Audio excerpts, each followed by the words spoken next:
my calculations are correct, when this baby hits 88 miles per hour, you're gonna see some serious shit. They're here. Do you really think you have a chance against us, Mr. Cowboy? Yippee-ki-yay, motherfucker. It's showtime.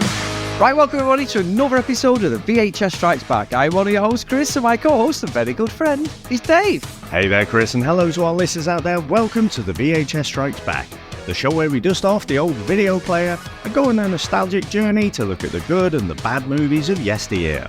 Now, Chris, what are we going to review this week? Well, Dave, it is a Patreon pick. It's our good friend Gareth, and he has not disappointed, Dave.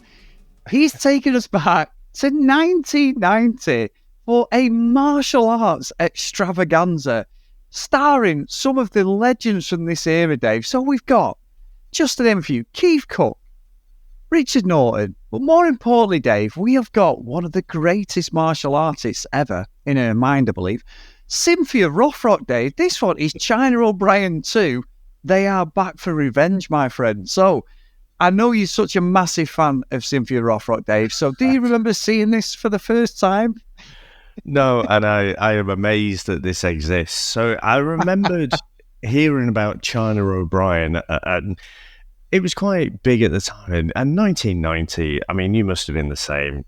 Really into the martial arts movies still, and quite enjoying them. And Cynthia Rothrock kind of came through, and you know, I saw some of the demonstrations, you know, and she's doing all the forms and everything, and she was this new big thing, and I guess it was, you know, trying to move away from that macho style action hero. You know, he'd been through the 80s at that point, and then, you know, she came out. But I just remember anything I saw her in, just this yelping, this Chun-Li from Street Fighter. Yeah. It's just like, it grated on me quite severely, but also just the physics of it. There was something, and I think it's my autism, Chris, that, you know, I just could not square the circle of the size of her, you know, and you've got these big, huge blokes. And even then, even though we thought, you know, if you were a black belt, that was it, you were basically invincible. There was just something that didn't quite fit right. And we'll get into that, I'm sure, in the movie. But yeah, there was no way I was watching this unless forced to via a podcast. How about yourself, Chris? Well, you know what? I know, like, when you actually revealed your hand when we were doing the first one, in fact, I think it was actually King of the Kickboxers when you said, like, are you fucking... was just like, no, I'm not about... I think the first one we might have done, you know, was No Retreat, No Surrender 2. That's what I meant. No Retreat, No Surrender 2. Sorry, yeah. And you revealed, sorry, that's what I meant. You revealed that you were never a fan. And I was like, oh, I'm bookmarking that one, because Dave very rarely gives away his poker face. But then we ended up, I think I picked China O'Brien, did, and I'd never seen it. But I was like you, to be fair, holding my hands up. I'd watched the trailer, and I don't know whether, to be fair, it was like a male bias as well. Sort of like, you know, I love like Van Damme, Bruce Lee. You know, Jackie Chan was strange because I'd watched Jackie Chan movies, but it was more, I think the first I've ever seen was the Cannonball Run. And then I watched a few of his other movies, but I was never really into Jackie Chan movies like I was Bruce Lee and that. But then it was like, obviously, the legend that is Lauren Avedon, Dave, you know, greatest trilogy ever.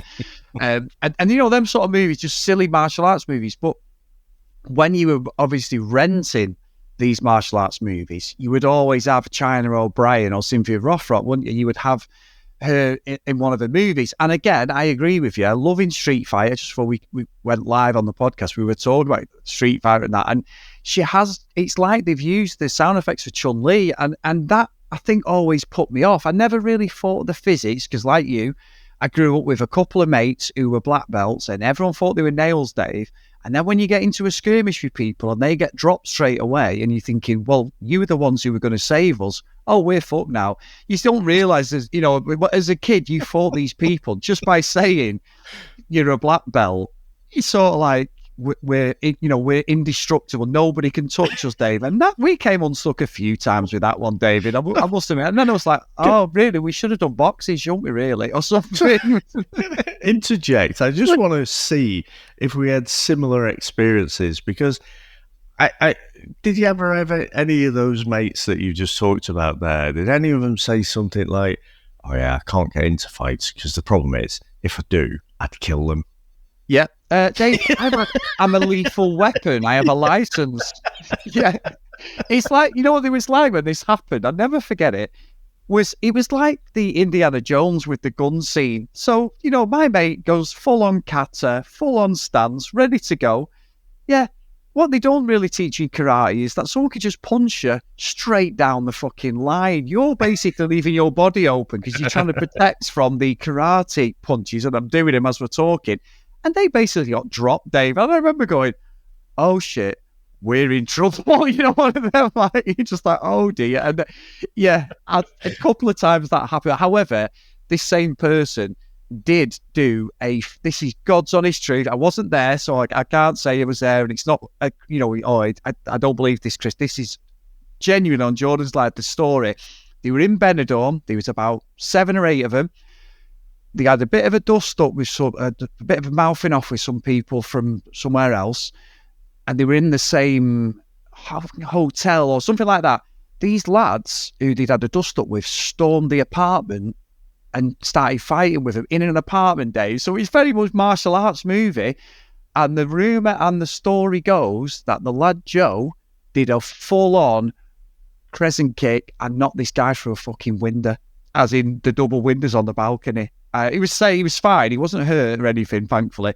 But yeah, it cost him a lot of money that day. But they were all going, oh my God, we've never seen him do karate. And he did a full proper kick, like in a film, like an Avedon type film, and legend after that day. So after that, he was like, he's hard as fuck. And I'm like, I remember you getting dropped by someone who probably never even a boxer, you know. But yeah, he did it. I swear to God.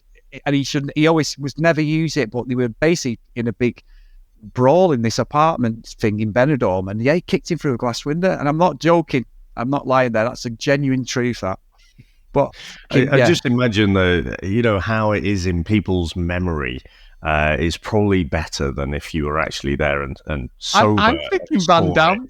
Yeah, I'm thinking they probably got hold of each other. He probably, you know what probably happened? He probably got each other in a headlock like we used to do when you were younger.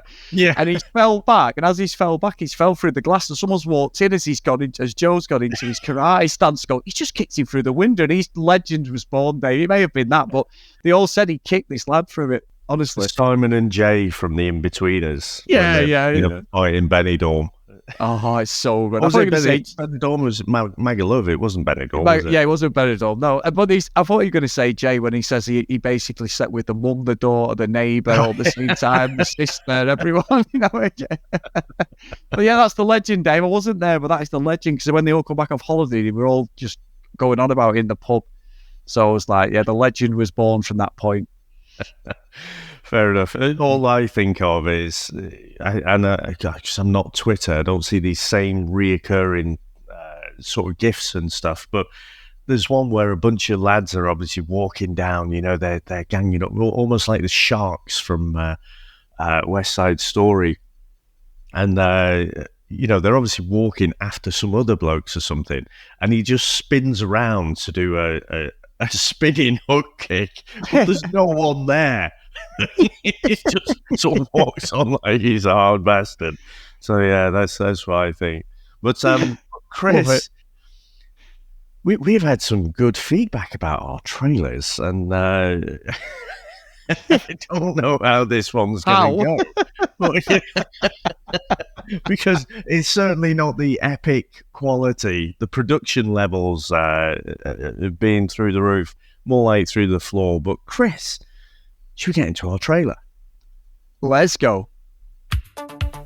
She's back. She's blonde, and this is not the voice of practice, and her bob is sharper than your uncle's throwing stars. It's tough sometimes, being a woman.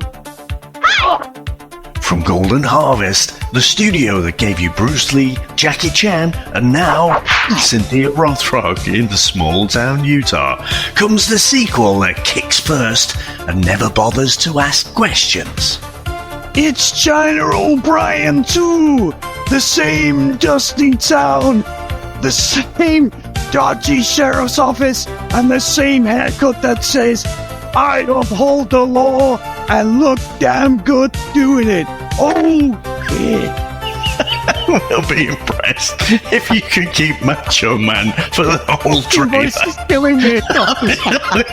Tear your vocal cords to shreds. Cynthia Rothrock returns with a badge, a bob, and a spinning back kick that can break bones and hearts. And back for more is Richard Norton still fighting crime and still looking like a roadie on the tour with White Snake. You should carry a gun. No, I can't. Oh, yeah. This time, the stakes are higher and the budget lower than a Ralph Macchio roundhouse. There's a new drug gang in town. He got mustaches, mirrored sunglasses, exactly one functioning walkie-talkie. I mean, But they his were- fingers and you can't see me. I'm doing Macho's fingers. But they weren't counting on China or a bob cut so sharp it was banned in 6 states. No backup, no bureaucracy, just swift justice in cowboy boots. Oh, Featuring epic stare-downs and barn-based shootouts. when corruption takes over town and the mayor's just a guy called Randy who owns a scrapyard. China O'Brien 2. From the studio who once filmed Hong Kong Kung Fu epics, brings you justice in the American Midwest. You don't understand. They're as good as dead.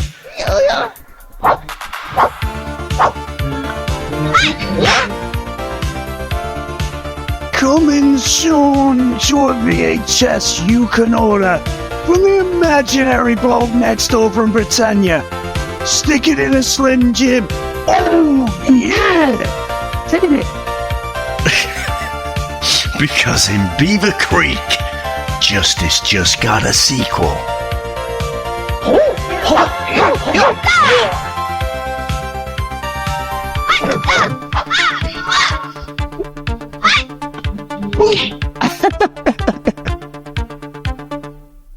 The town of Beaver Creek had become a symbol of law and order, a place where trouble dared not to tread thanks to Sheriff China O'Brien.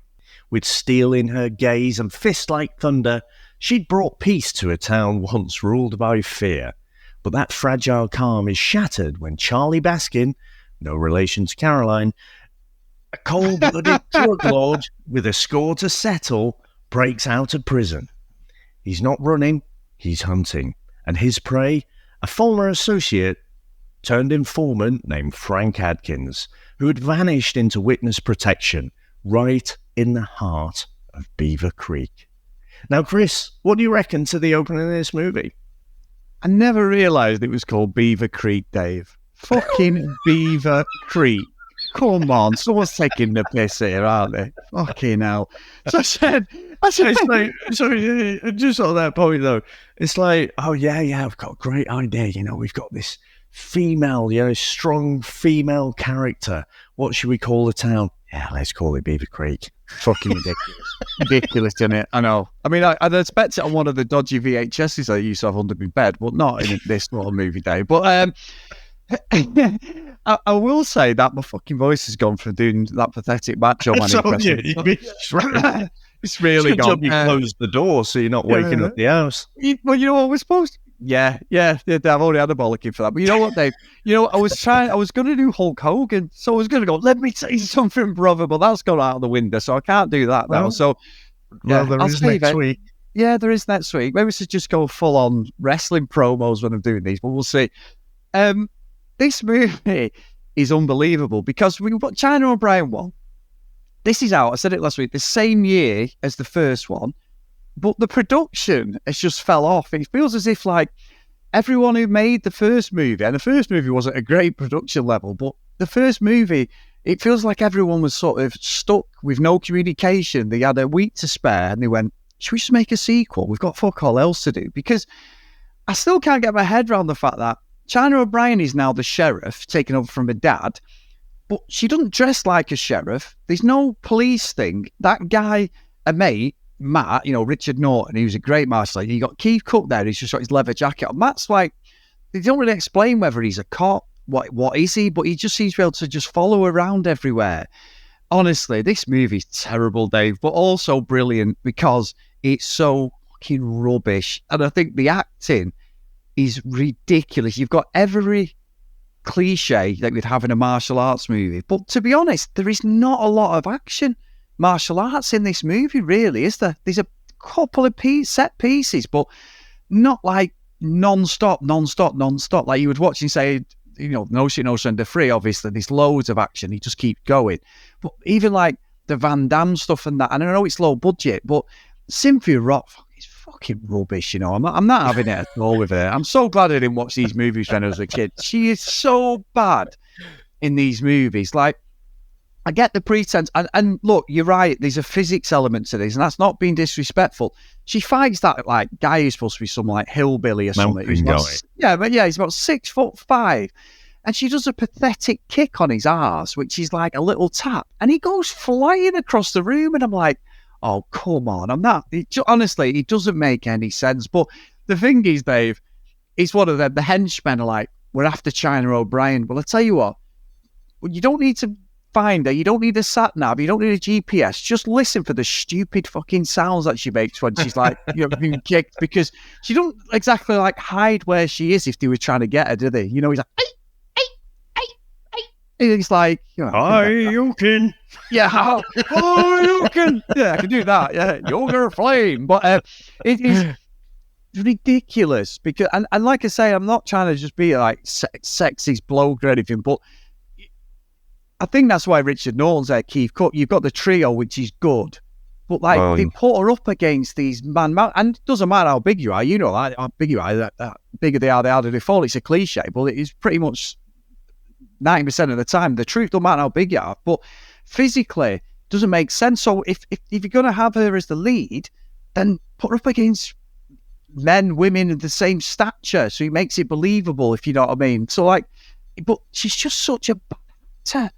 And no one else is, not just her. Like Richard Norton, I know he's a bit of a legend. He's not the best either. He's just a fluffer, isn't he? He's just after a bit of action, following around. He's like a lapdog, isn't he? He's just a sniffer, isn't he? He's a sniffer. Well, I don't know why he's sniffing, but he is a sniffer. But then Dakota Keith Cooke, he's the best martial artist in this movie, and I do think he's one of the best and most underrated martial artists in a lot of the movies we've seen him in and ones we've covered. He's such a good martial artist. But again, he's got the leather jacket on like he's come off the set of The Warriors. He's going down the street. Next minute, he takes two guys out, doesn't he? And it's like, nothing makes sense with this movie at all. You've just got to go with that. And I saw a review on IMDb was, if you're going to watch this movie and enjoy it, just treat it as a comedy. That's the best way you can say it. And I'm like, yeah, that's exactly how you should watch it. So sorry, Dave, I know I waffle, but yeah, I just cannot buy Cynthia Rothrock as the lead. I can't.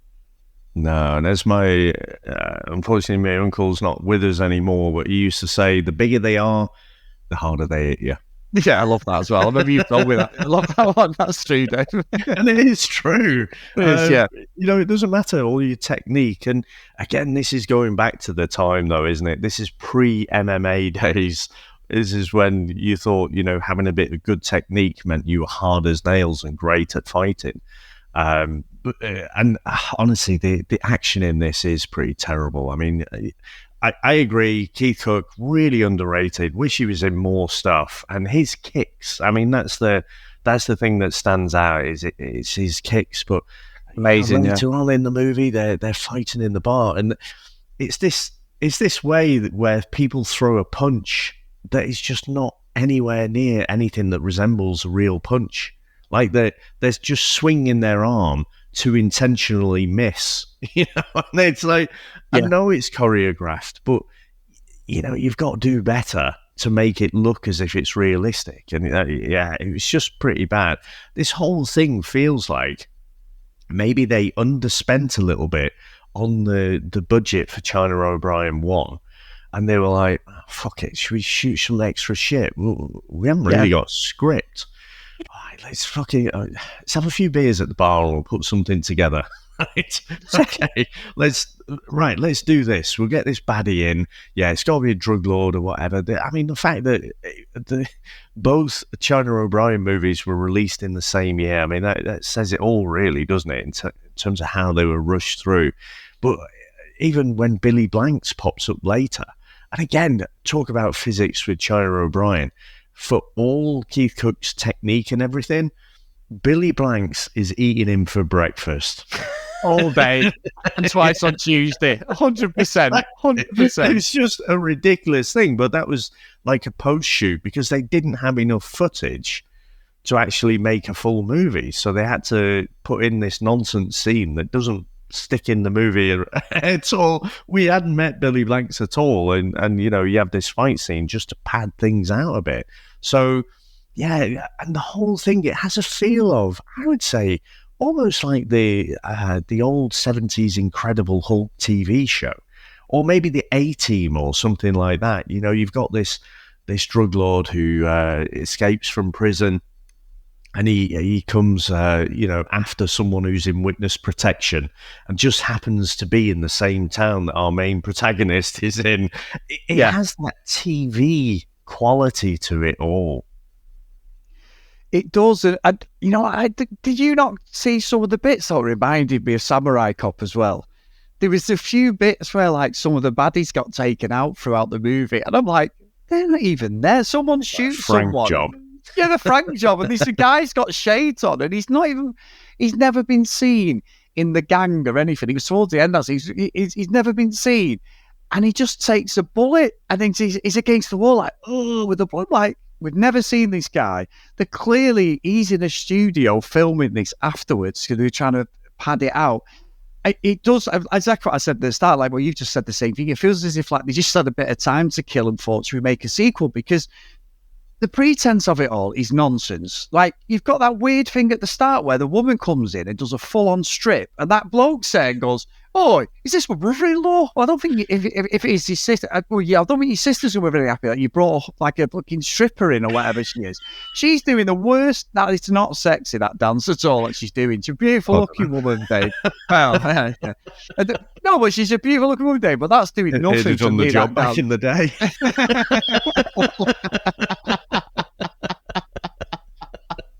Why is China O'Brien just stuck on me? I don't know. I haven't got a clue.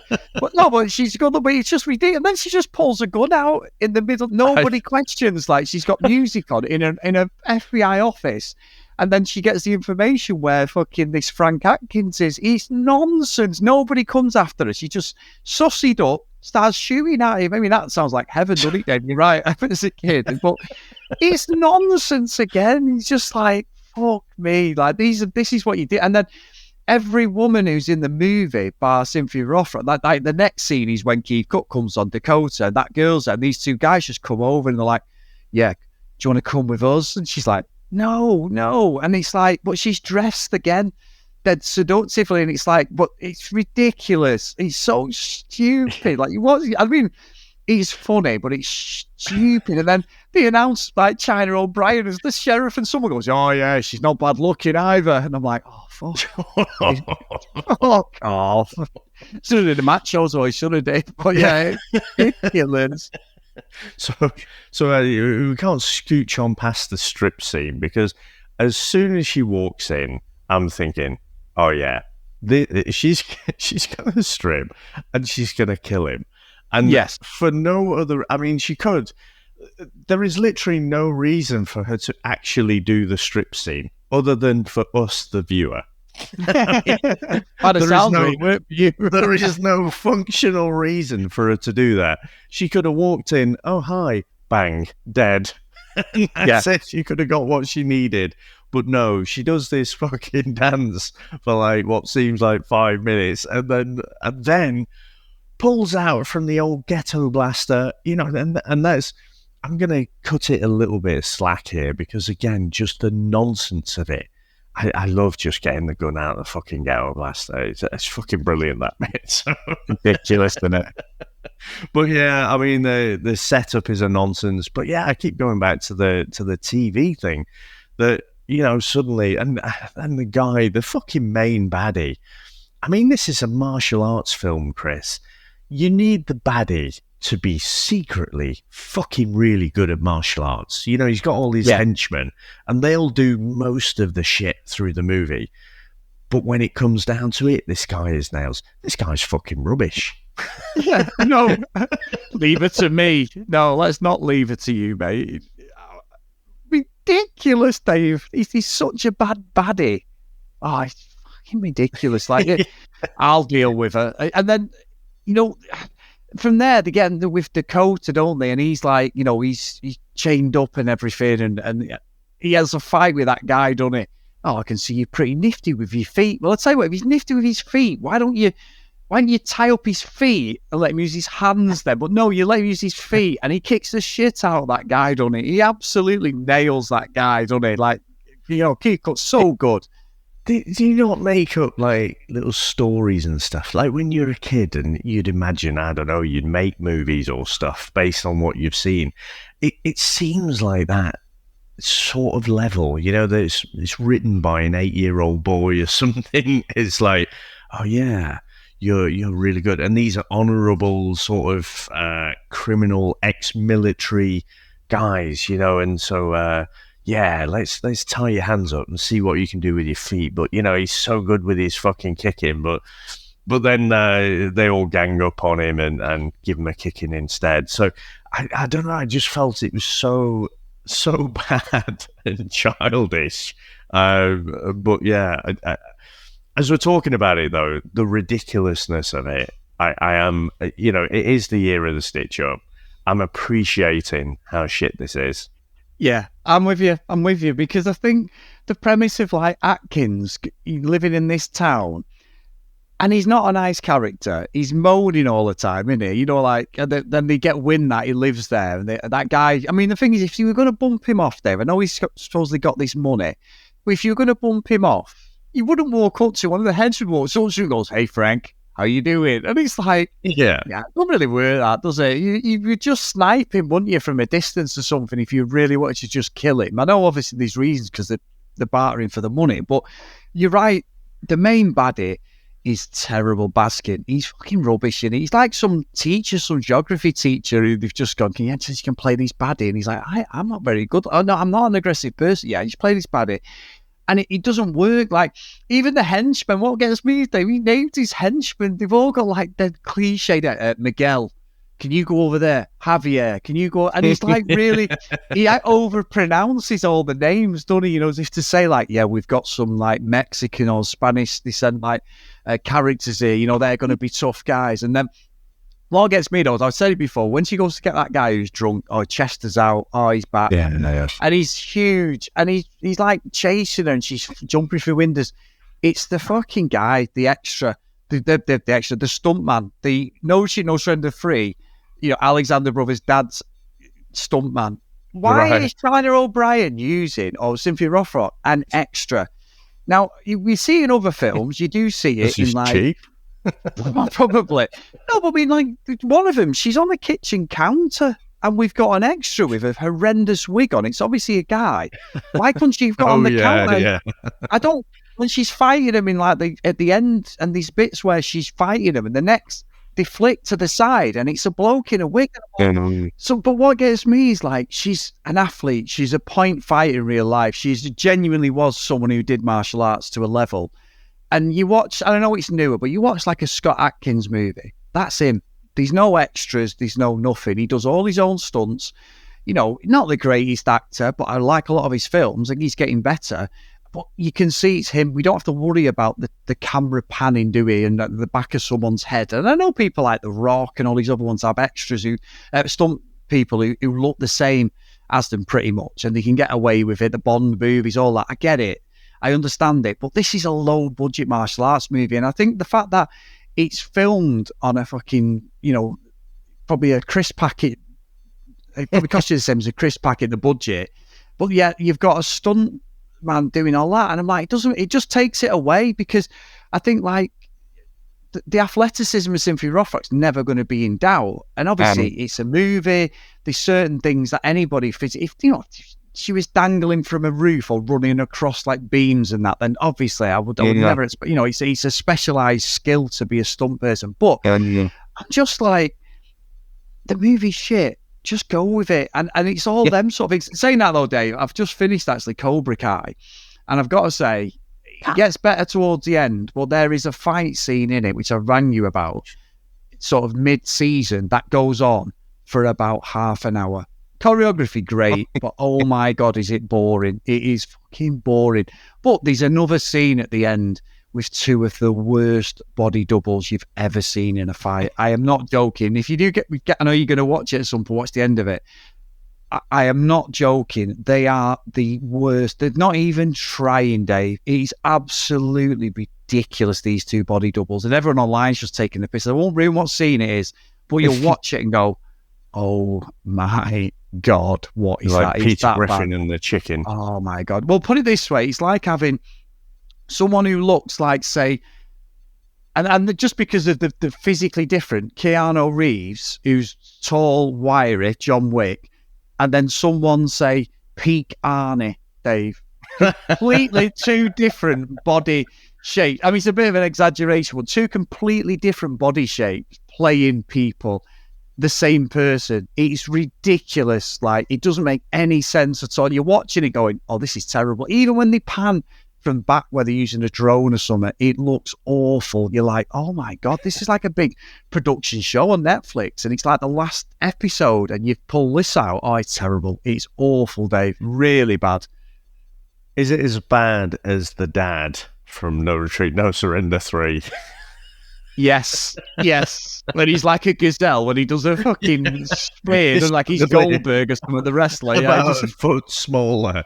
Yeah, fucking absolute like a gazelle. He's a free runner, isn't he? He's 65, just retired, and he dives at him like he's trying to say, oh, it's brilliant. That I love that scene. Well, yeah, it's really bad. But this is the same. I'm like, the continuity's off anyway. The movie's terrible, but this is making it even worse, doing this. But again, like you said, it's the year of the stitch up. We haven't watched a martial arts movie for ages. You've just got to go with this nonsense. You really have.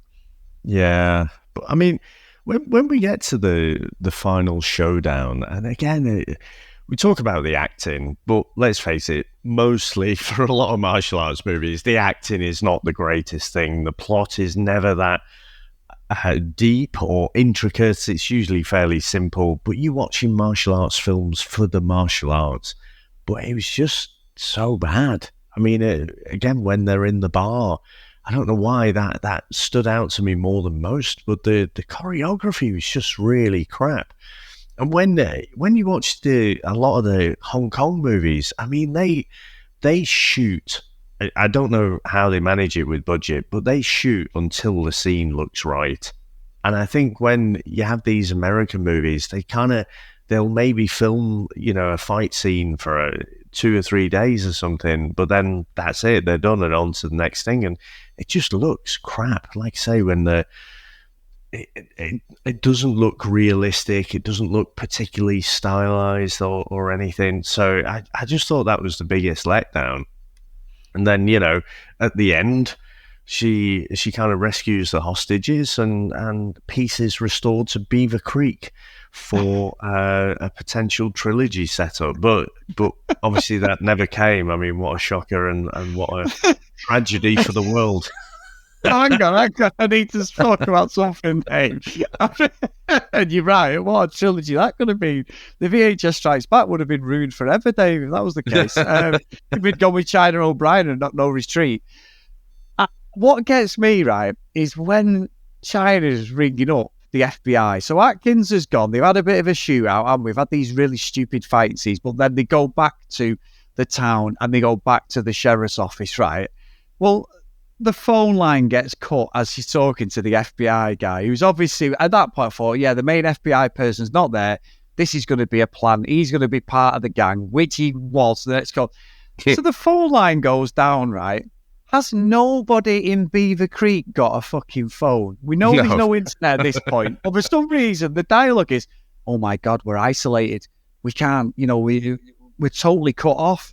Well, you're not really, are you? Someone could get in a car and they're not like they've got the town surrounded and they've got like people at every corner centering the town so you can't go out. So somebody could have just picked the phone up and rang 911 Or they could have just drove to the next town and raised the alarm, couldn't they? Really, they could have done, really. But the way they're talking in that fucking police station is nonsense to me, Dave. It's not like if they were all outside Baskin's gang and they were surrounded and the whole town's been decimated and it's on fire.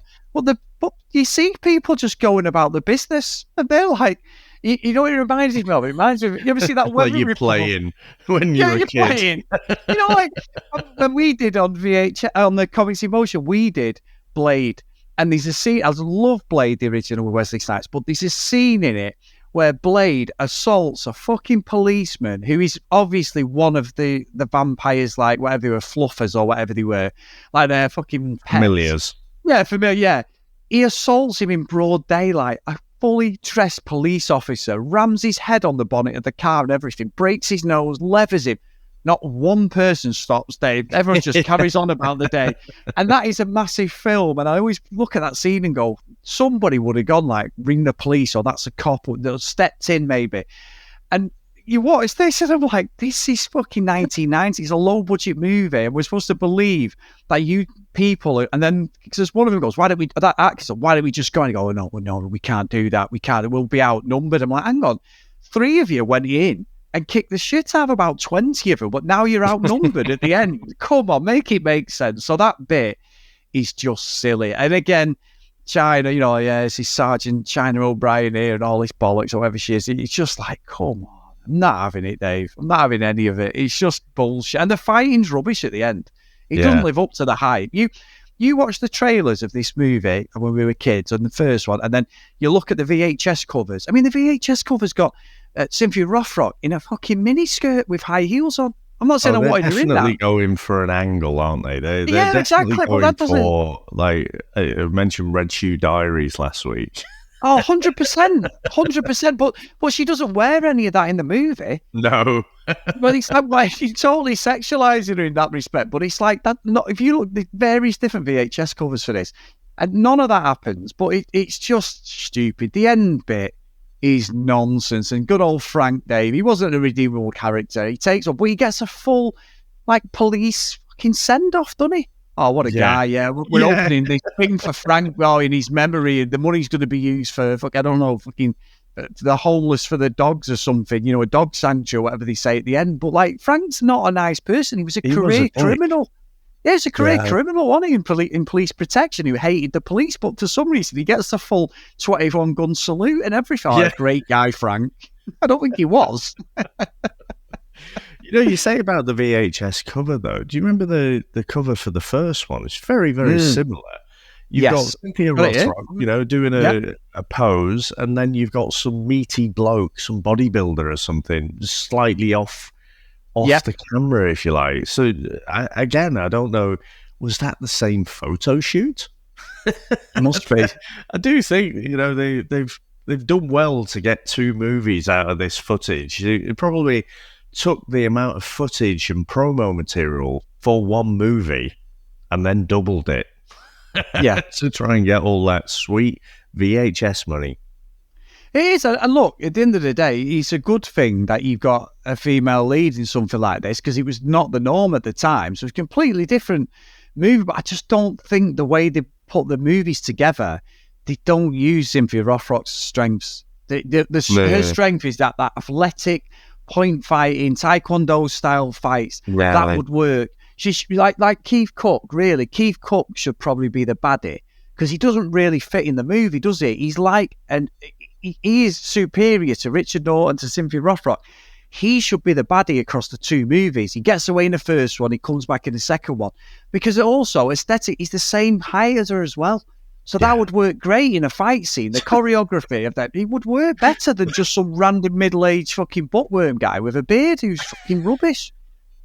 There was one scene where Richard Norton was chasing after a guy who was probably Keith Cooke sized. He's about 5 foot or something. And he's there in his white snake gear.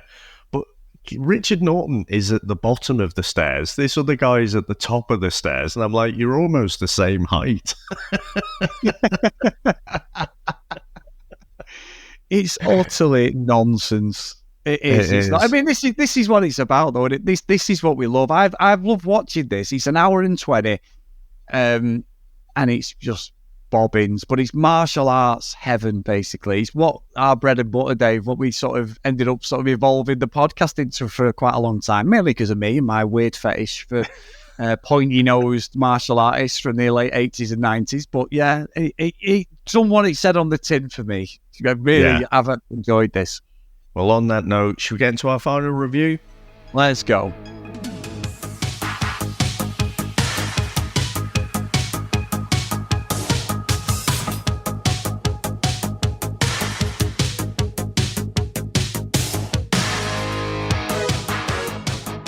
So, Dave, I've got to say, as I say, it's done everything I wanted it to do, to be fair. I didn't enjoy the movie, but I enjoyed watching it thinking, I can't wait to speak to Dave about this. Yeah. I can't wait. Just what I mean. So in that respect, it sort of elevated the movie. I think Gareth's done such a good job picking this.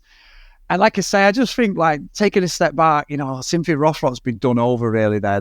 And that has to do with the budget and that. It's like, if she's going to be the lead, play to her strengths, and they don't play to her strengths.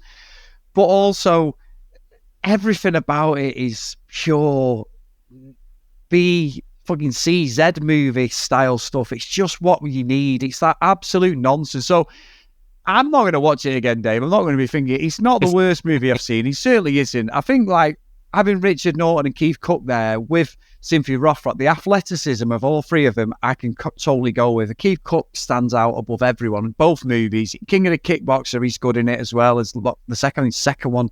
Well, the first is Lauren Avedon's mentor. He's so good. So I think I'm going to put it in Elm Street, Dave.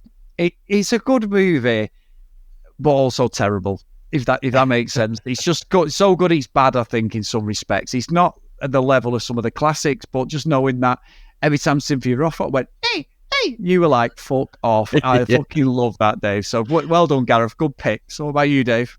Yeah, I think for the first one, I think we both put to the bottom. And objectively, this one is worse than the first one. So objectively, this one should sit at the bottom. But I think what has changed is us. Because I'm with you. I think this is an Elm Street for me. The film is terrible.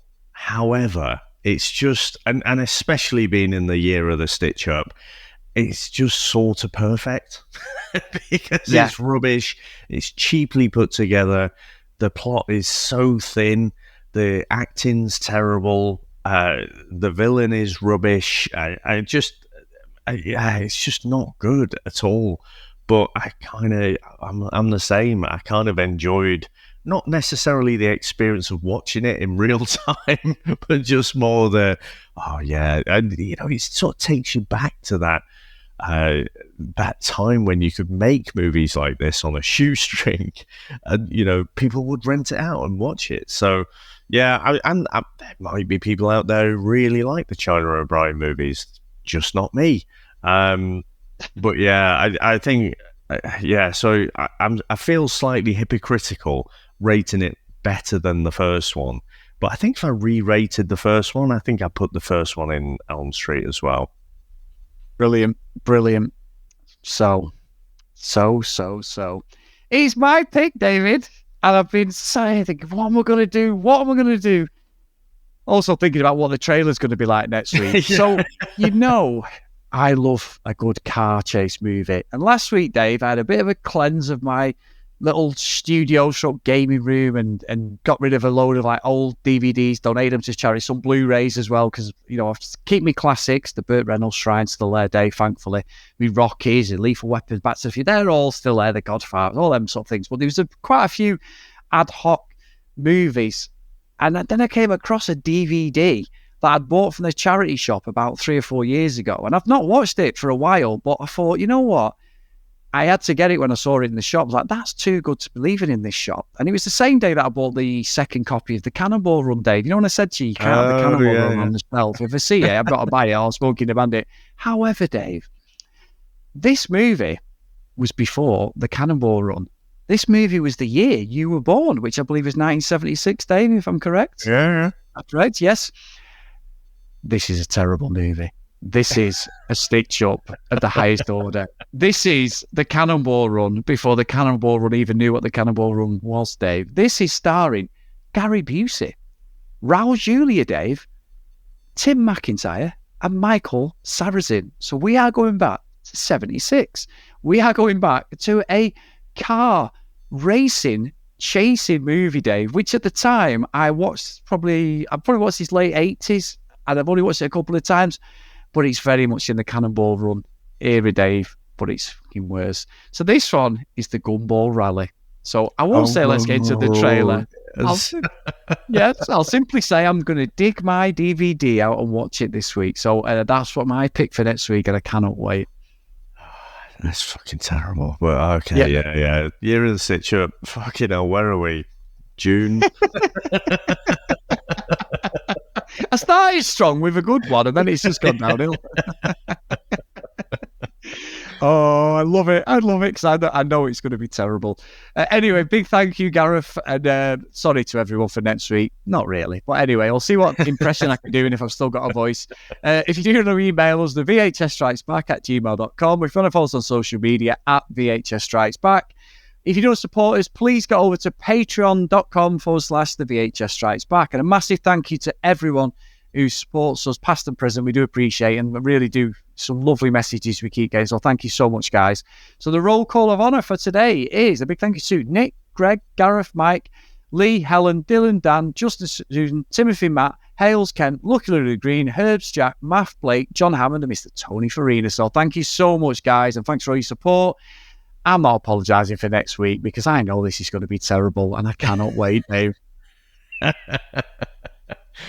Oh, my word. So, Chris, for our little musical number, I wanted to put something together. Again, we're thinking 1990, so around that time we've talked about, how line dancing suddenly and very weirdly, in my opinion, just became a thing. Billy Ray. Yeah, Billy Ray Cyrus, Achy Breaky Hearts, So I would say for this one, it's a bit rockier, but definitely I've got line dancing kind of in my head with this as well. I think this will make a perfect line dancing song. So if you're listening, get your cowboy boots on, get your cowboy hat on, preferably other stuff as well. And listen to China, Sheriff with a Kick.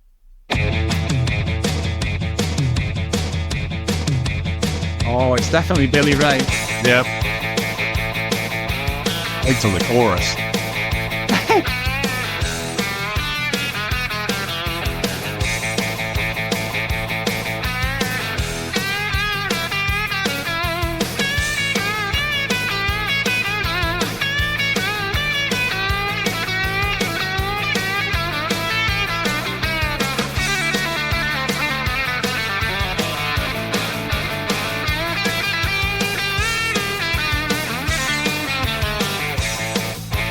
Got to be full, Dave. Yeah. I like that beat. Yep. No blue heels sticking off an old dang store. The mayor cried this town to me. She said back off, I know Tachi. Tiger, sheriff with the tick. Tiger, she hit real quick. Tiger, out you talk. Tiger, with the big tiger.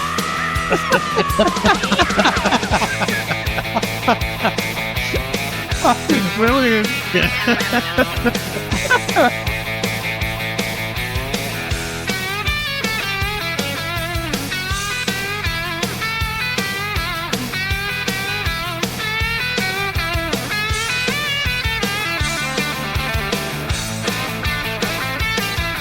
Every gang in town drinking whiskey and rye, pushing folks around with their shifty eyes.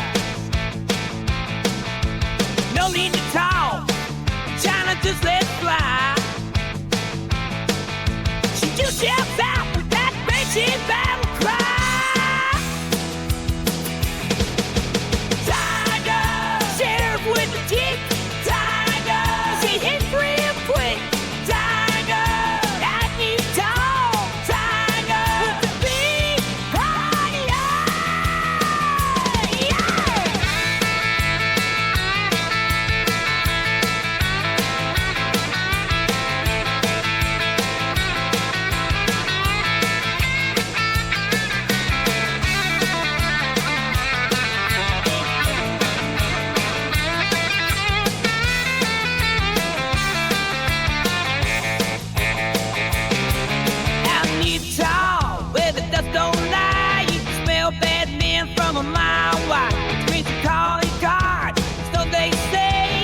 goes down the canyon like Judgment Day.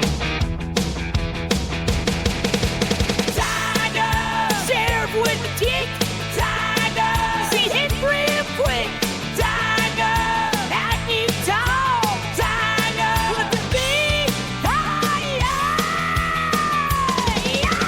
Tiger, sheriff with the kick. Tiger, see hit real quick. Tiger, that new tall. Tiger, with the big fire.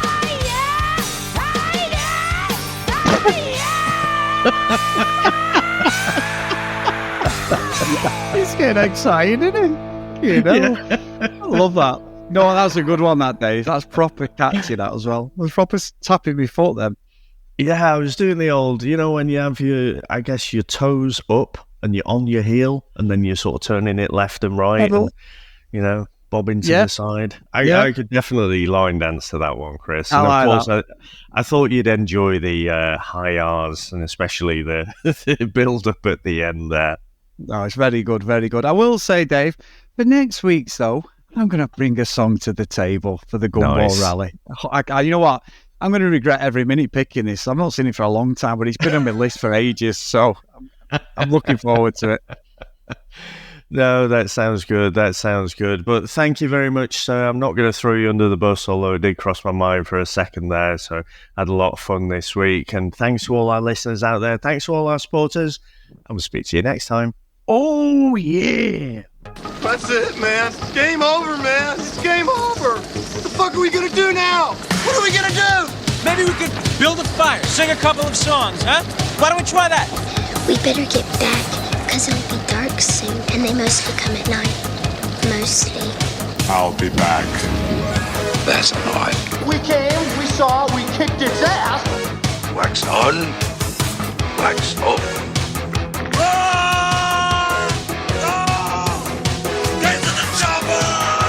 One ring to go. All right. Ding, ding. Bust you up. Go for it. Well, here we go. Ain't so bad. Ain't so bad.